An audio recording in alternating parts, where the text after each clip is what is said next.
Hadir. Muhammad Rizky, Hadir. Michael, Hadir. Robert, Hadir. Siti Andini, Wati,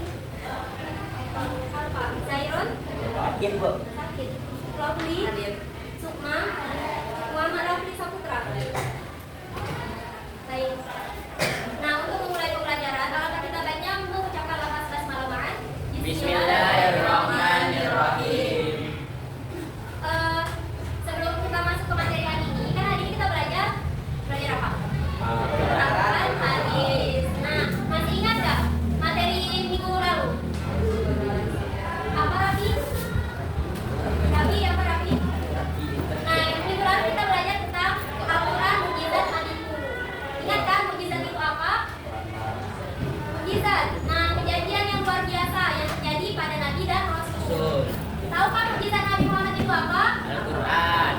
Kemudian mukjizat Nabi Musa. Nah, betul ya. Kemudian mukjizat Nabi Sulaiman. Ya, semua betul ya, dan masih banyak lagi. Nah, namun di sini kita masuk ke materi baru, yaitu tentang kebenaran Al-Quran pada semua aspek kehidupan. Nah, aspek kehidupan di sini banyak ya. Pertama ada tentang akidah, kemudian ada ibadah dan muamalah, kemudian ada akhlak, kemudian ada hukum, selanjutnya ada kisah atau sejarah umat terdahulu, dan yang terakhir ada tentang dasar-dasar ilmu pengetahuan, sains dan teknologi. Nah, namun di sini ibu tidak akan bahas keseluruhannya. Ibu hanya ingin membahas 3 materi saja. Pertama tentang akidah. Nah, sebelum ibu jelaskan akidah, ada yang tahu pengertian akidah itu apa? Akidah. Akidah nah keyakinan. Ya betul ya. Akidah itu suatu keyakinan.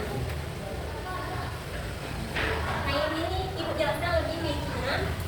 Jadi akidah itu secara etimologi atau menurut bahasa artinya kepercayaan atau keyakinan. Nah, akidah ini merupakan bentuk jamak dari kata aqaid, yang akidah disebut juga dengan istilah keimanan. Nah, ingat ya, kata akidah itu keimanan, berarti kepercayaan, keyakinan.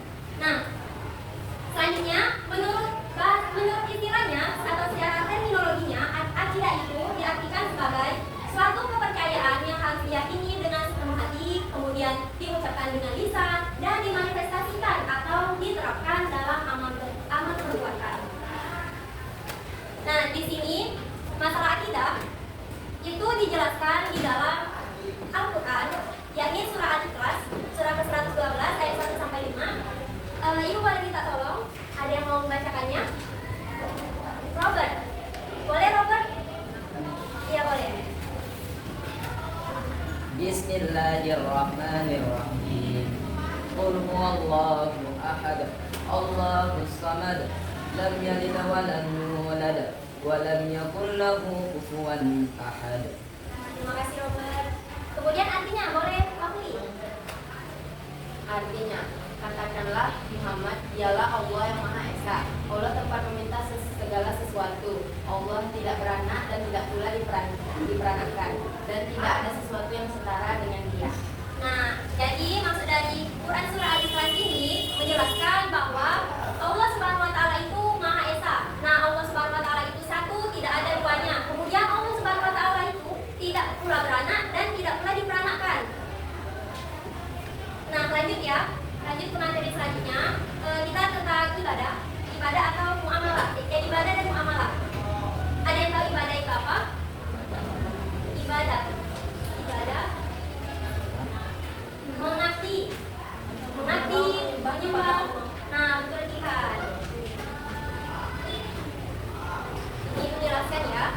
Nah, menurut bahasa, ibadah itu berasal dari kata abada ya'budu abada ibadatan, yakni mengabdi atau menyembah. Nah, sedangkan menurut istilahnya, ibadah itu berarti menyembah atau mengabdi sepenuhnya kepada Allah Subhanahu wa taala dengan patuh, taat, tunduk kepadanya. Jadi, ibadah itu merupakan bentuk kepatuhan dan juga ketundukan karena keyakinan terhadap keesaan dan keagungan Allah Subhanahu wa taala. Nah, hal ini dalam masalah ibadah itu dijelaskan di dalam Quran surah Az-Zariyat surah ke-51 ayat 56 yang berbunyi, boleh tolong bacakan jihad?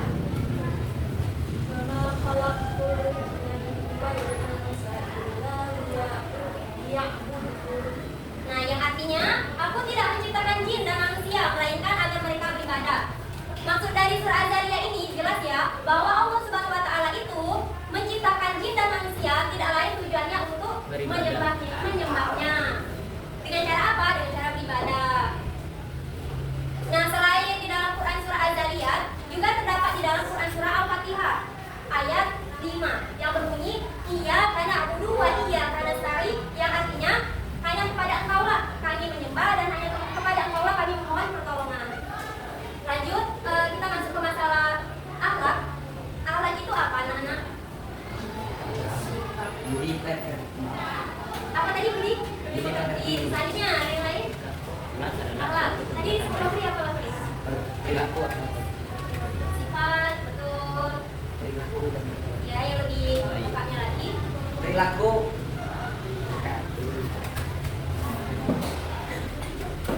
Akhlak itu menurut bahasa berarti perangai, banyak perangai, tingkah laku, tabiat, budi pekerti, dan lain-lain sebagainya.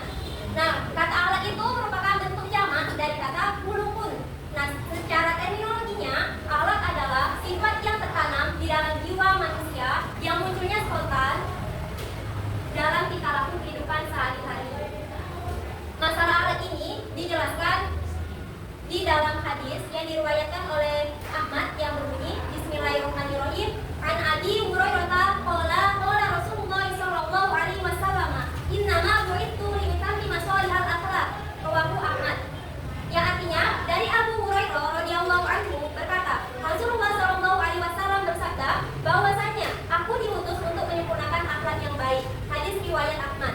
Nah, dalam hadis ini jelas ya bahwa tujuan Allah Subhanahu wa taala itu menciptakan Rasulullah tidak lain untuk menyempurnakan akhlak manusia. Selanjutnya, selain di hadis juga dijelaskan di dalam Al-Qur'an surah Al-Ahzab surah ke-33 ayat 21 yang berbunyi, Ibu boleh minta tolong bacakan. Siapa? Rafi tadi mau baca, Rafi? Boleh? Bismillahirrahmanirrahim. Laqad kana lakum fi Rasulillahi uswatun hasanatun liman kana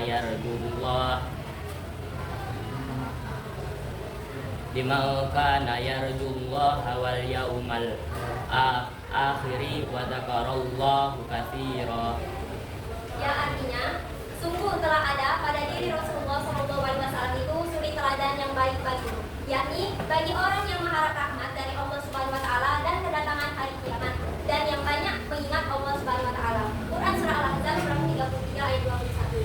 Nah, dalam surah Al-Ahzab ini juga telah dijelaskan ya, sama maksudnya dengan hadis yang diriwayatkan oleh Ahmad tadi, bahwa Rasulullah SAW itu diutus oleh Allah Subhanahu Wa Taala tidak lain untuk menyempurnakan akhlak manusia. Ibu ingin menjelaskan kembali ini masalah ibadah tadi. Ibadah itu terbagi menjadi dua. Pertama ada ibadah mahdah. Nah, ibadah mahdah itu merupakan ibadah yang tata caranya telah ditentukan dalam syariat Islam. Contohnya seperti sholat, kemudian seperti puasa, ada haji, zakat. Nah, ini tertera di dalam seperti kita tahu kan rukun Islam. Nah, itu ada 5. Pertama, mengucapkan dua syahadat. Kedua, mendirikan sholat. Ketiga, puasa di bulan Ramadan. Keempat, bayar zakat. Dan haji. Nah, selanjutnya yang kedua ada ibadah ghairul mahdah. Ibadah ghairul mahdah itu ibadah yang sifatnya umum. Ibadah yang sifatnya umum itu tata caranya tidak ditentukan secara khusus. Contohnya seperti kita bersedekah, kemudian membaca Al-Quran. Nah, itu dikaitkan dengan hablum minan nas, hubungan kita dengan sesama manusia. Kalau tadi ibadah mahdah itu hubungan antara kita dengan Allah Subhanahu Wa Taala. Hablum minallah. Baik, cukup sampai sekian materi yang Ibu sampaikan. Ada yang ingin ditanyakan sebelum Ibu kasih tugas? Tidak. Nah, ini Ibu ingin bagi kelompok dulu ya. Langsung Ibu sebutkan untuk kelompok 1. Jihad, Michelle, Andini boleh duduknya itu berdekatan. Kemudian kelompok 2 itu Sukma, Lovely, Clarissa. Dan yang terakhir ada kelompok 3 Rafli, Safi, Robert, dan Putra. Di sini Ibu akan memberi ada 4 soal. Kemudian kita akan adakan sesi diskusi tanya jawab. Langsung Ibu kasih ya.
Oke, siap. Dan gantian ya. Silakan duduk kelompok 1, maju kelompok 2. Sudah siap kan?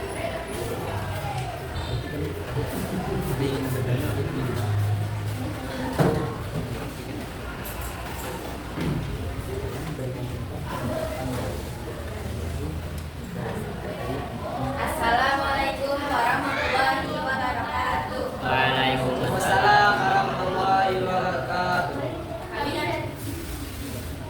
Kami dari kelompok 1 ingin mempresentasikan tentang ibadah dan muamalah. Tidak ada masalah.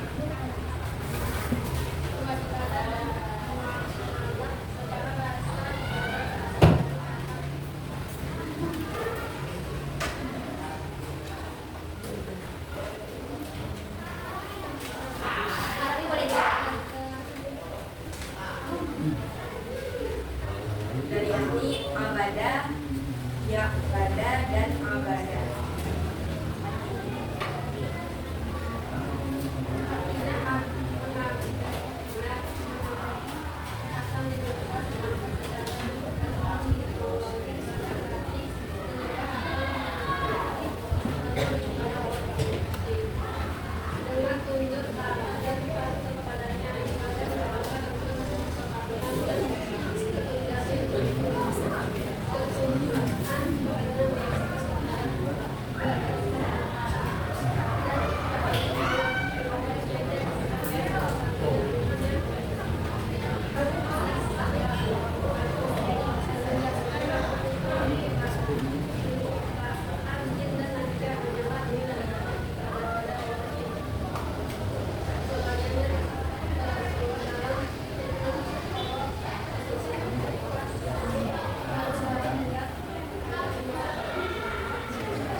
Penjelasan maksud dari surat Az-Zariyat surah 51 ayat 56. Tujuan hidup jin dan manusia bukan hanya untuk memenuhi kebutuhan duniawi, tapi untuk mengabdi, tunduk dan menyembah Allah Subhanahu wa taala.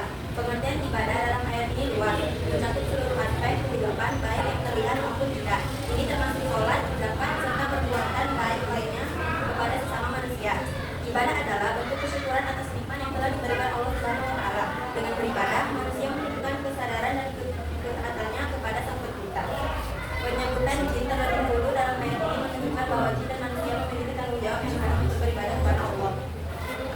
Ayat ini menjadi pengingat agar setiap individu tidak melupakan tujuan utama penciptaan, yaitu beribadah kepada Allah. Manusia seharusnya selalu berusaha menjalankan perintah Allah dalam segala aspek kehidupan agar tidak menjadi manusia yang tidak taat dan mengingkarinya. Jadi, manusia beribadah hanya kepada Allah karena meyakini bahwa seluruh alam adalah ciptaan Allah. Karenanya, manusia sepenuhnya sadar bahwa seluruh alam memerlukan Allah. Kesadaran dan kebutuhannya pada Sang Pencipta inilah yang kemudian mewujud dalam ibadah dan ketaatan kepada Allah. Terutama sekali karena memang Allah memerintahkan kepada seluruh manusia untuk beribadah hanya kepadanya. Karena manusia hanya menyembah dan meminta pertolongan kepada Allah Subhanahu wa taala. Baiklah, ada pertanyaan? Kami kelompok 3 ingin bertanya. Tolong berikan contoh penerapan dalam kehidupan sehari-hari terkait makna arti dari surah Az-Zariyat ayat 56. Contohnya berapa, Robert? Mau minta berapa contohnya? 1, 2, 1. Menunaikan sholat 5 waktu tepat waktu dengan kekhusyukan menunjukkan prioritas spiritual. Sholat adalah wujud langsung ketaatan spiritual yang menegaskan tujuan hidup. Mengatur jadwal aktivitas kerja dan belajar supaya tidak mengabaikan waktu sholat. Nah, paham kan? Baiklah, sekian dari kami. Wassalamualaikum warahmatullahi wabarakatuh. Waalaikumsalam warahmatullahi wabarakatuh. Nah, ayo kelompok terakhir.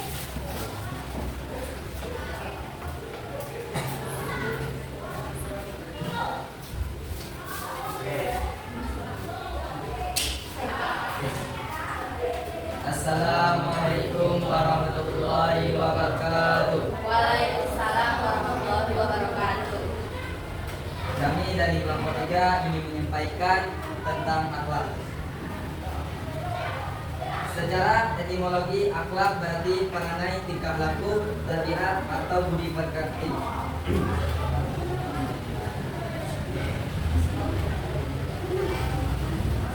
Akhlak adalah sifat yang tertanam dalam jiwa manusia yang muncul spontan dalam tingkah laku hidup sehari-hari. Dalam konsep bahasa Indonesia, akhlak biasa diartikan sebagai etika atau moral. Akhlak merupakan satu fundament penting dalam ajaran Islam. Rasulullah SAW bahkan menegaskan bahwa tujuan diutusnya beliau adalah untuk memperbaiki dan menyempurnakan akhlak mulia.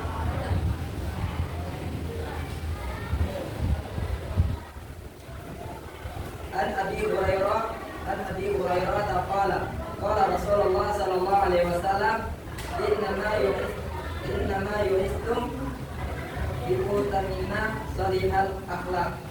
Artinya dari Abu Hurairah radhiyallahu anhu berkata, Rasulullah sallallahu alaihi wasallam bersabda bahwasanya aku diutus untuk menyempurnakan akhlak yang baik. Hadis riwayat Ahmad.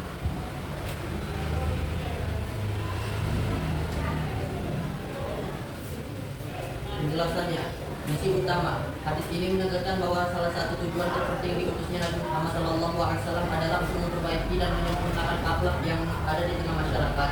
Kita menciptakan akhlak dari nol. Akhlak mulia, kata akhlak yang baik atau makarim al-akhlak, mengacu pada nilai-nilai luhur seperti kejujuran, kesabaran, keadilan, kerendahan hati, dan kebaikan hati. Ini mencakup akhlak terhadap Tuhan, diri sendiri, keluarga, dan masyarakat. Nabi sebagai teladan. Dengan diutusnya beliau, umat Islam diharapkan meneladani akhlak beliau yang agung yang dijelaskan dalam Al-Quran sebagai suri teladan yang baik. Quran surat Al-Ahzab ayat 21.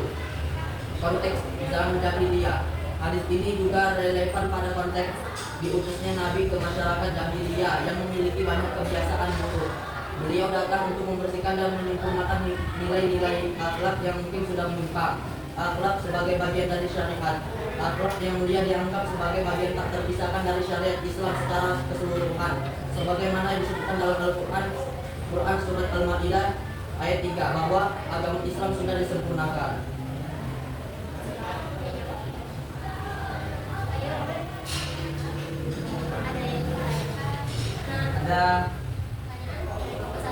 Ada yang ingin ditanyakan? Jelaskan maksud dari surah Al-Ahzab ayat 21 dan bagaimana ayat tersebut dapat diterapkan dalam kehidupan sehari-hari umat Islam. Bismillahirrahmanirrahim.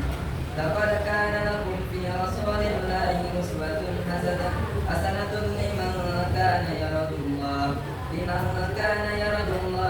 al-yawmal akhir wa dzakarallaha katsiran. Sesungguhnya telah ada pada diri Rasulullah itu suri teladan yang baik bagimu, yaitu bagi orang yang mengharap rahmat Allah dan kedatangan hari kiamat, serta yang banyak mengingat Allah. Quran surah Al-Ahzab ayat 21.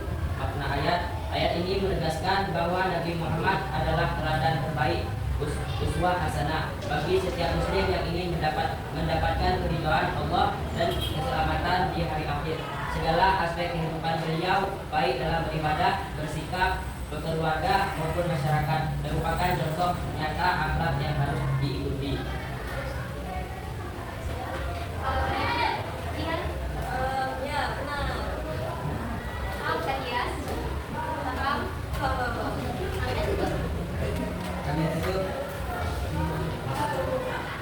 Ini saja yang dapat kami sampaikan. Kami tutup dengan Assalamualaikum warahmatullahi wabarakatuh.